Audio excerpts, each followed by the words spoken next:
Last year, Apple took a leap with the iPhone 14, introducing satellite communications, a lifeline feature crafted to dispatch, shows messages in remote reception-bearing danger zones. The stories of saved lives followed suit, prompting Apple to extend this service for early adopters.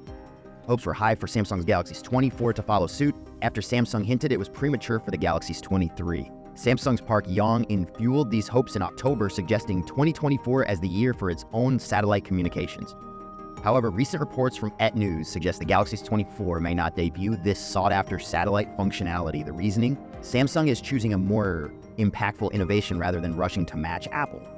Unlike Apple's one-way satellite communication system, Samsung's move is reportedly toward a two-way service. While Apple allows sending messages via satellite, Samsung seems poised to allow message reception too.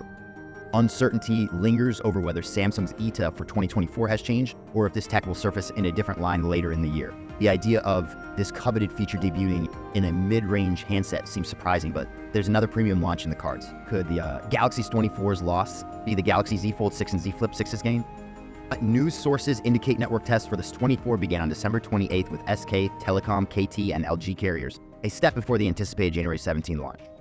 Interestingly, Samsung concealed the test devices in a box phone shaped like a lunchbox for secrecy, albeit after numerous 24 design leaks.